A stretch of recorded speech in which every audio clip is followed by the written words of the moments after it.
UFO researchers have long suspected that a government cover-up has prevented the public from knowing the full story about visitors from other planets.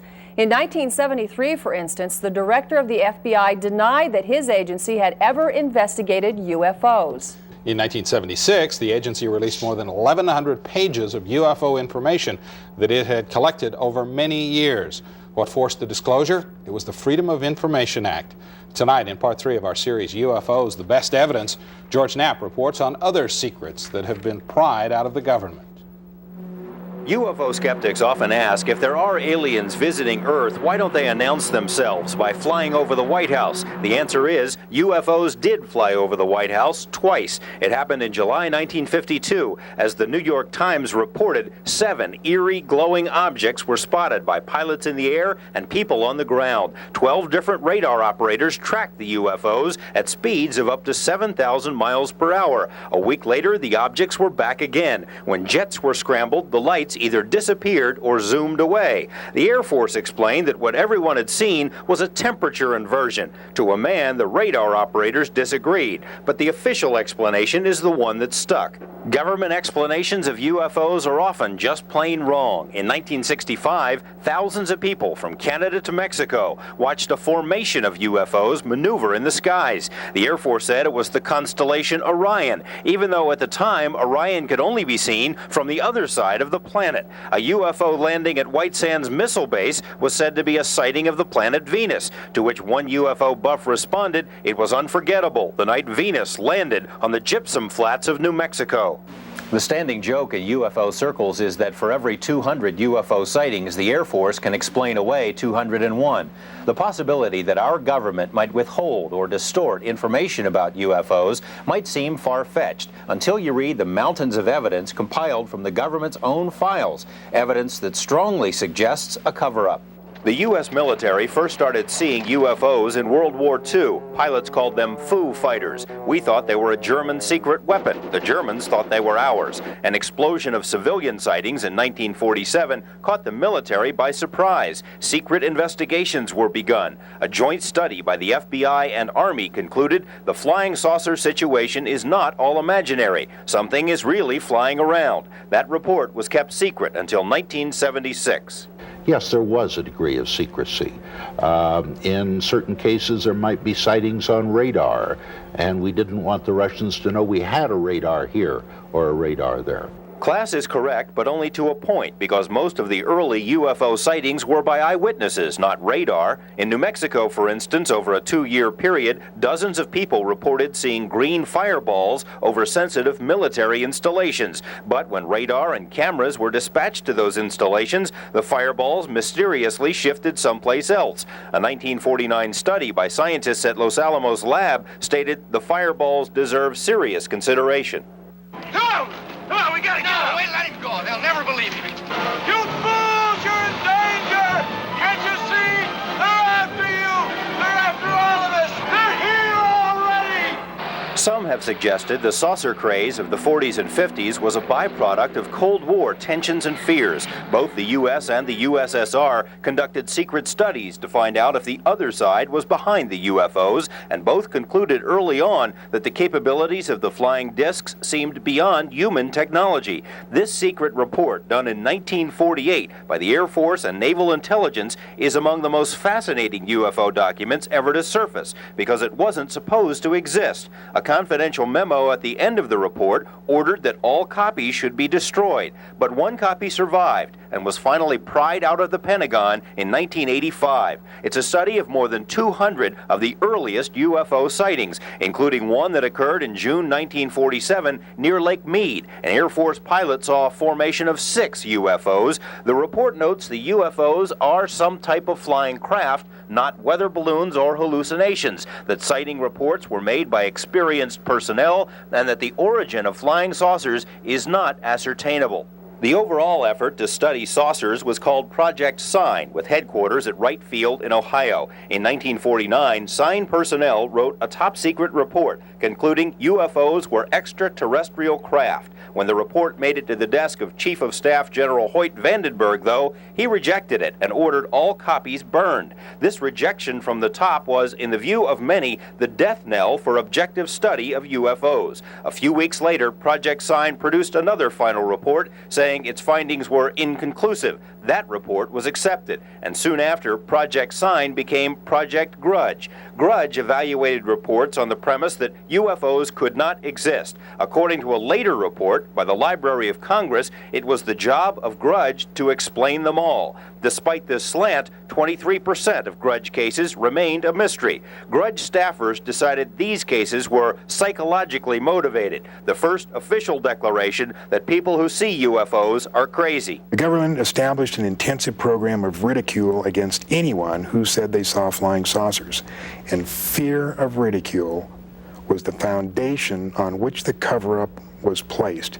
Nobody likes to be ridiculed. The sightings continued nonetheless. In 1952, there were more sightings than the 5 previous years combined, including the Washington, D.C. incidents. Yet another study was launched, Project Blue Book. Blue Book today is notorious in UFO circles as a whitewash. There is considerable evidence the project was far from objective. The man appointed to head Blue Book, Captain Edward Rappelt, says he was told in the very beginning that the powers that be are anti-flying saucer. To stay in favor, it behooves one to follow suit.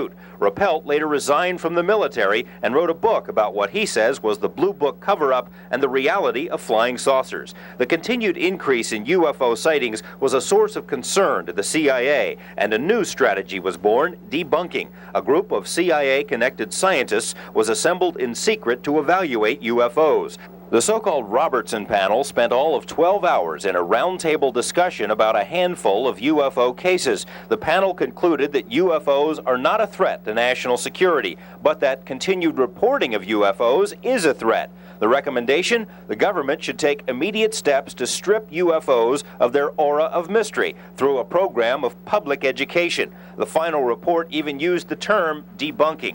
The debunking included spying on UFO witnesses and the infiltration of UFO organizations by the CIA and FBI. The Air Force tried to insinuate that saucers were earthly inventions by leaking information about an unwieldy craft called the Avro Disc. A 2-seater, ready soon, may be the car or chopper of the future.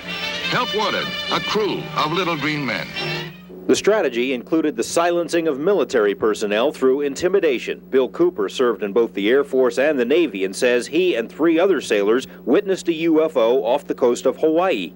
When we arrived back in port, we were debriefed by Office of Naval Intelligence officer who basically the gist of the debriefing was is you didn't see anything and you're not going to talk about anything, and if you do, you're going to be in deep trouble. A similar order was issued to hundreds of airmen at a base in Alaska who watched 2 UFOs play cat and mouse with Air Force jets. One witness, who asked to remain anonymous, recalls the order that was issued. A gag order, in essence, that what you thought you saw and heard on the previous day to this directive, you did not see and you did not hear. And it did not happen. Even retired military personnel have felt the squeeze. If you were of my vintage and you were retired from the military and someone said you open your mouth and that's the end of your retirement pay, you think not only once, you think quite a few times. For 3 decades, the military has publicly scoffed at UFOs, but it's been another matter behind the scenes. A secret order issued to Air Force base commanders in 1960 stated UFOs should be treated as, quote, serious business, directly related to national security. Public pressure spurred Congress to hold hearings about UFOs in the mid-60s, and the Air Force decided enough is enough. It commissioned what was to be the ultimate UFO study, conducted by Edward Condon of the University of Colorado. Condon was a respected scientist, but was hardly impartial about UFOs. Before the study even began, he said in a speech that the government should get out of the UFO business. There's nothing to it. He later wrote the authors of UFO books should be horsewhipped. There is even evidence that the study's conclusions were were written before the project even began. To the surprise of few, the committee declared that further study of UFOs would be a waste of time. The Air Force used this as its reason to finally end Project Blue Book. None of the evidence that I have examined would indicate any proof at all that we are being visited by extraterrestrials. We have not been hiding anything. The investigations have been made public. Call up an Air Force base today to report a UFO and you'll be told the military no longer collects such information. It all ended with Blue Book. Government documents contradict these statements. A 1969 order by Air Force General C.H. Bolander reveals that UFO reports which could affect national security are not part of the Blue Book system and should continue to be handled through standard Air Force procedure. UFO researchers have long suspected that Blue Book was merely for public consumption, that another secret UFO program existed to handle the most sensitive cases. The Bolander memo may verify these suspicions. There are other indications that the policy continues. Kirtland Air Force Base in Albuquerque has been the site of numerous UFO incidents, including 4 separate incidents in August 1980. Security police reported UFO landings in and around nuclear weapons storage areas. Base radar equipment was knocked out during the landings. A secret Air Force report about the incident states the Air Force is no longer publicly active in UFO research, but still has an interest in all UFO sightings over Air Force installations. The document also reveals that several other government agencies actively investigate legitimate sightings through covert cover.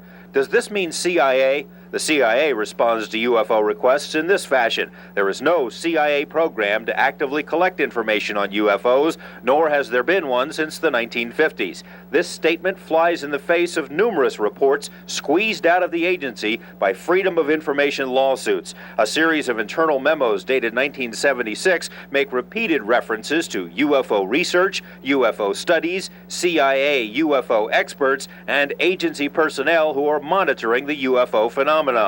The reluctance to admit an interest in UFOs dates back at least to 1952. An internal letter from CIA's weapons chief states it is strongly urged that no indication of CIA interest reach the press or public in light of their alarmist tendencies. Officially, CIA and other government agencies say their lack of interest is because UFOs pose no threat to national security. Yet UFOs have made alarming intrusions at our most sensitive military bases. As the Washington Post reported, UFOs visited 5 separate nuclear missile launch sites near the Canadian border during a 2-week period in 1975, one right after the other. In at least one case, the UFOs tampered with the launch codes of ICBM missiles. Fighter planes were unable to catch the UFOs, which makes the government explanation that these were mystery helicopters seem specious. Mystery helicopters that can outrace F-16s visiting nuclear missile bases? If this isn't national security, what is? Oddly, the government has used the national security excuse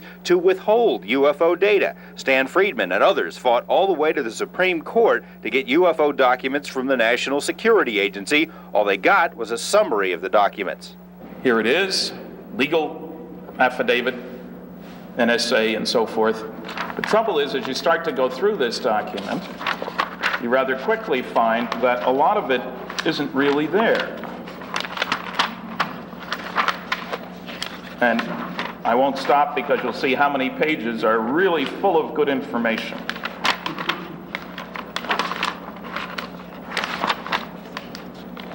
To make a long story short, approximately 75% of this document isn't there. It's the biggest secret in the history of mankind, and the government is not going to let this out. Who's not going to let it out? Is there a secret government within the government? And what, if anything, do UFOs have to do with the mutilation of cattle in Nevada and elsewhere? More on these topics tomorrow. George Knapp, Eyewitness News 8. Tomorrow night, George continues a look at the UFOs and the debate about their existence. Part 4 focuses on numerous encounters between UFOs and American astronauts.